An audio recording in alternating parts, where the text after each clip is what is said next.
In this video, we are going to make 4 servings of baked chicken and mushroom rice. To start, let's prepare the chicken. Here I have 4 chicken thighs. We want to end up with around 500 grams of chicken after trimming, so adjust the amount according to the weight of your chicken thighs. For this dish, I think chicken thighs are the best option, but you can also use chicken breast if you prefer. With the thighs, I am going to clean them up a little by trimming off any excess skin, connective tissue, cartilage, or bone. Then just cut them into bite-sized pieces. The exact size isn't important here, just make sure they are all similar in size. Repeat this with the rest of the chicken until it is all cut into small pieces. Then I am going to lightly season them with salt and pepper and put them back in the fridge until ready for cooking. Make sure to keep the seasoning light here because we are going to add salt at a few different stages. After washing our cutting board and knife, let's prepare our vegetables. The first vegetable we will use is mushroom. Here I have around 200 grams of white button mushrooms that have already been cleaned. You can cut these however you like really, but I like to cut them in half and then in half again.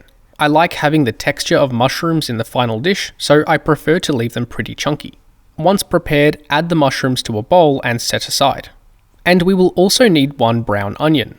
I like to finely dice the onion so that it almost blends into the rice, but you can cut it a little larger if you prefer to have some texture from the onion.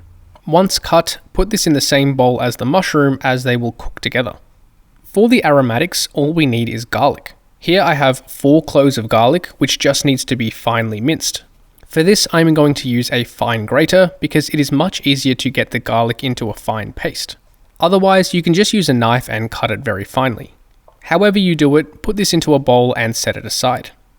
Next, let's talk about the rice. For this particular dish, I am using arborio rice.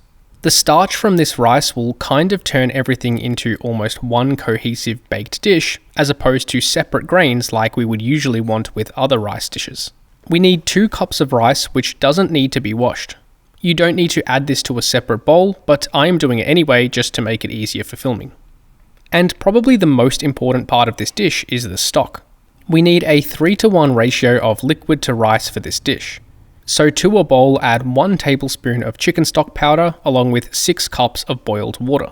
Alternatively, you can use ready prepared or homemade chicken or vegetable stock. But whatever you use, we need to adjust the salt levels. If it needs it, slowly add small amounts of salt until it reaches your desired saltiness. I ended up adding an additional 2 teaspoons of cooking salt to the stock for it to be seasoned to my taste. We want the stock to be properly seasoned because this is what the rice will absorb and take on the flavour of. If it is bland, the rice will be bland. Once seasoned, set aside until ready for cooking. Now with everything prepared, we can start cooking. You will need a pan that can be used with high heat on the stove and can also be put in the oven to bake. This shallow cast iron pan works well, but another similar pan should also be fine. Heat the pan on high and add 2 tablespoons of a neutral flavoured high heat cooking oil. Once the pan is hot, add the chicken and leave them to sear for a couple of minutes. I find that putting them in one by one helps to minimise how much liquid leaks out, allowing the chicken to sear better. Once you have a good sear on the chicken, mix them around and let them sear again on the other side. It doesn't matter if they are not fully cooked at this point because they will cook again later. For now, we just want to get some browning for extra flavour.